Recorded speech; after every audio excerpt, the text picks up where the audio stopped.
Another thing I was totally wrong about. What if the confirmation that you're asking for is waiting on the other side of your obedience? You just have to stop allowing the absence of evidence to make you question the presence of direction. Oh my goodness, so we're finally here, episode 7. And here we go. I moved across the country not knowing, is it gonna work out? What steps should I take? How will the outcome actually be? I didn't have a concrete plan. Surprise! I didn't know how I would make this process fit. And that's kind of how life works, right? You take one step, and then once you take one step, the next step is revealed to you. And that's how this whole plan actually unraveled itself for me. I moved across the country without knowing what was waiting on me and how the outcome would actually turn out. Surprise! Here I am. All I knew at the time when I left is that God was telling me to move. I didn't have all the answers. The picture was not perfectly clear for me. I honestly had no clue what the outcome would even be. Sometimes God gives you direction before he gives you the confirmation. And the key is you have to be bold enough to stand on his promises and take steps towards the words that you are looking to achieve in your life. That is the kicker. The only thing that I knew is that I had made a promise to myself. And I made a promise to myself that I would stop allowing fear to make the decisions for me. Sometimes you'll hear God tell you to release something before you even know what is going to replace it. And that's scary, right? But are you going to be determined to keep moving and get to the other side? At that time, I was standing in between what I knew to be true in the physical form and what I believed in my heart and in my mind. I was in between two different roads, and I honestly didn't know which way to cross. I thought that when God told me to do something, that everything would automatically line up, that the picture would become crystal clear. But that was the furthest thing from the truth. I thought the money would appear. I thought that the doors would open. I thought that the people around me would understand. Boy, another thing I was totally wrong about. I thought that I would even receive an undeniable confirmation that I was on the right path and going in the correct direction. I thought that the confirmation would be like, yes, Nicole, that's exactly what you're supposed to be doing. Yes, Nicole, here's the detailed blueprint. Yes, Nicole, here's the detailed blueprint. But there was no guarantee. All I had was the bricks to lay down on that foundation, one brick at a time. There was no detailed blueprint. There was no guarantees. There was no direction. All I had to do was make the decision. Would I trust what God had promised me, or would I remain somewhere I had already outgrown because it felt familiar? I kept thinking that I need more evidence. God, just one more sign, just one more conversation, just one more reason to believe that everything would be okay. But eventually, I realized that I wasn't waiting for confirmation. I was waiting for certainty. I was waiting to be certain about my decision. And faith was never going to give me the certainty about this walk that I was about to embark upon. Faith was asking me to trust God without the details that I couldn't even see. The promises I made to myself wasn't that everything would work out exactly the way I had imagined.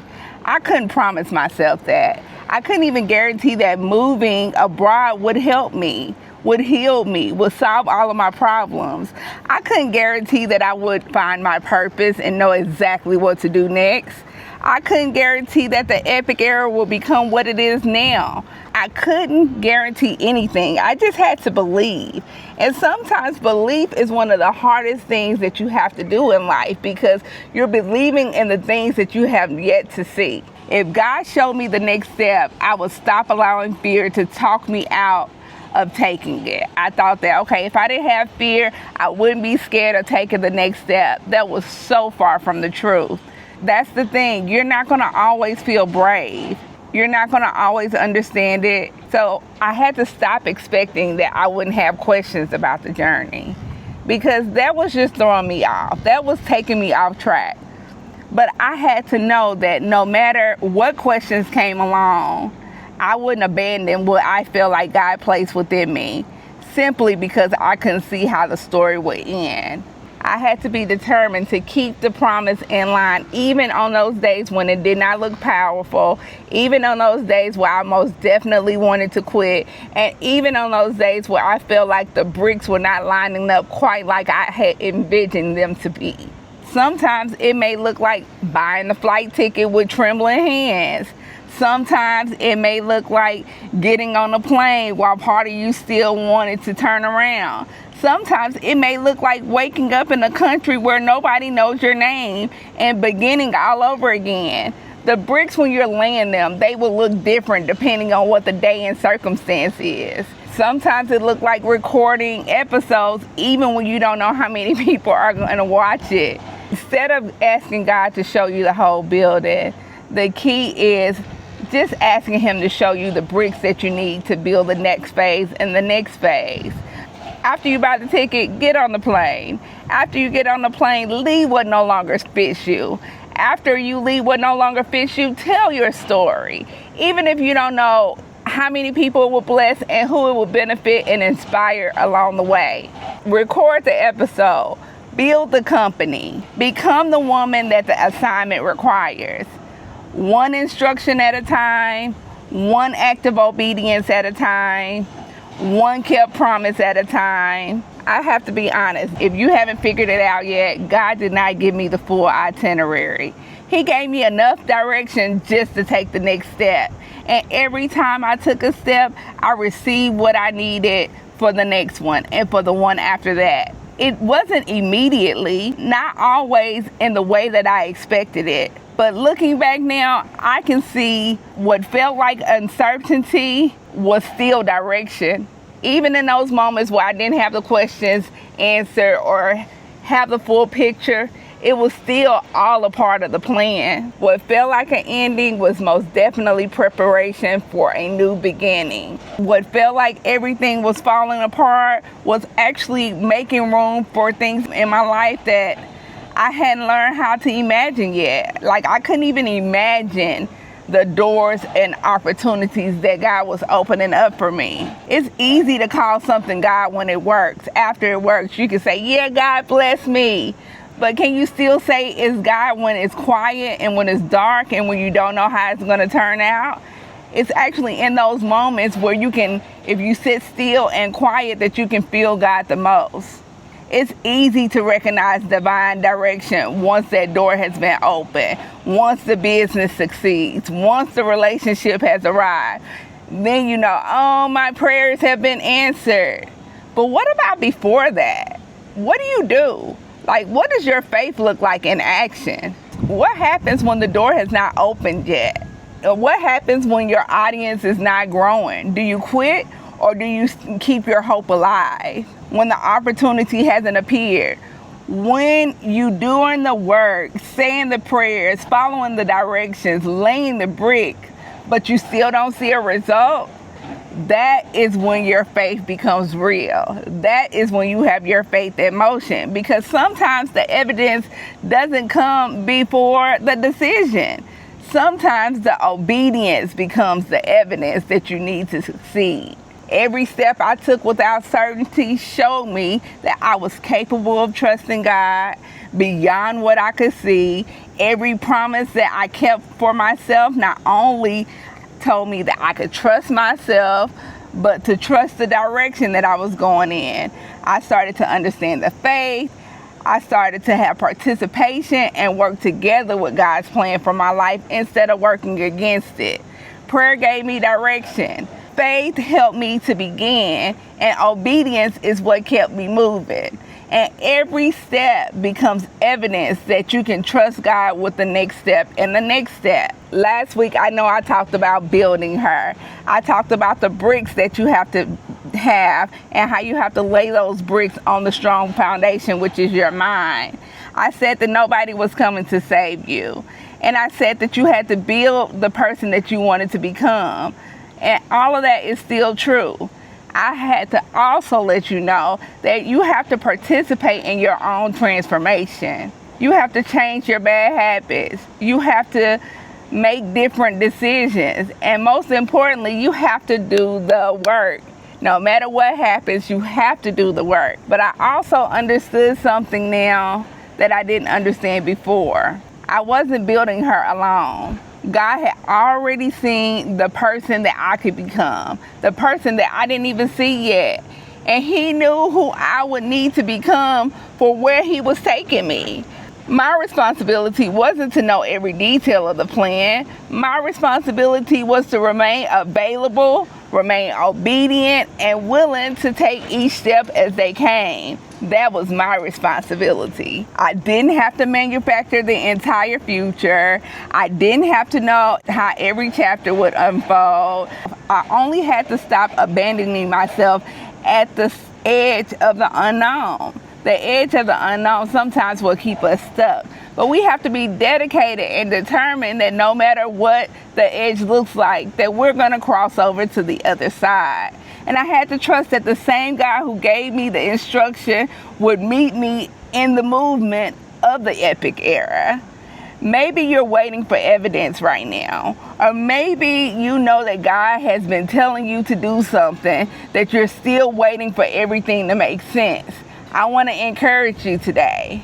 Maybe you're even waiting for people to understand where you are in your position. Maybe you're waiting until you have more money, more confidence, more support, or a guarantee that it will work. But what if the confirmation that you're asking for is waiting on the other side of your obedience? What if you don't need the entire blueprint or the entire building to be built? What if God has already shown you the brick that you were supposed to lay next? The phone call, the application, the boundary. Like, what if those are the steps that you need to take in order to get a clear view, a clearer vision of what the next steps and the next phases are for the blueprint of your life? The business, the ticket, the first video, the decision to finally release what has already told you to leave. Sometimes we know in our heart that it's time for us to leave, but we are so determined that we are not leaving until we can make sense of the whole picture. You don't have to know how the entire story will end. All you have to do is take the next step. You just have to stop allowing the absence of evidence to make you question the presence of direction. I have to tell you, I did not arrive here with evidence. Matter of fact, I had no evidence. I arrived here through obedience. I followed the direction I couldn't fully explain. I went towards the life I couldn't completely see. And looking back, every step that I was afraid to take became proof that God has been directing me all along. So I'm going to keep the promise to myself. I'm going to continue to show up, and I'm going to continue building the life that I know God has guaranteed for me. And I'm going to continue trusting God that even when he doesn't show me the whole blueprint, as long as he gives me the next brick, I'm going to be okay. Because sometimes the evidence doesn't come before the decision. It just doesn't. Sometimes your obedience just has to be enough evidence. And maybe the next step isn't about knowing more.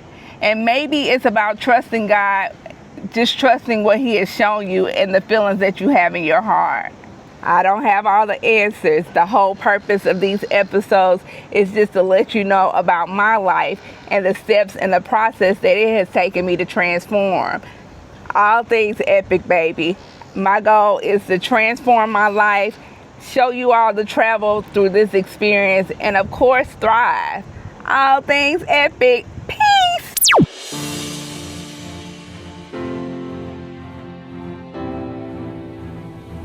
Hey guys, what you just experienced was episode 7. I am so vulnerable in that episode. I'm letting you know how I did not have all the answers. Actually, the picture was not even clear. I think I probably had like maybe 3 months planned. Like I knew where I was going to move after I bought the plane ticket. I had no clue where I was going to stay. I knew the area. I had done some slight research as far as what I wanted to do once I arrived in Vietnam, but I did not have the whole blueprint. The blueprint that I had was it only had a line or two, and that's those bricks that I talked about in episode 7. So if you are on the verge of something and God has directed something in your heart to where you're like, hey, I'm being pushed, I'm being led to do this, just know that sometimes you don't have to have a full blueprint. Just know that the building may not be a full picture for you, but just take those steps, lay those bricks, and be obedient to yourself and the promises God has made for you. I hope that you are able to thrive through this. I hope that you're able to take some of the nuggets that I have provided for you to learn how to transform. And of course, travel. If you choose not to travel, you can travel through different areas in your life. A lot of people think when I say travel, I mean going out the country and being on the go all the time. No, I'm saying travel to different experiences and enlighten yourself, and of course broaden your horizons, because like, who wants to just stay in the same spot being the same person? That's not what this life is all about. It's about challenging yourself, and it's about doing something different than you did yesterday to become the best version of yourself you can be. 1% better every day. God didn't ask us for the full 100%. He just asked for our dedication, our discipline, and our obedience to show up to be 1% better every day. So that's what I'm doing. I hope you will continue to be blessed. I will continue to share my story with you, and my goal is to continue to spread love and light all over. Peace.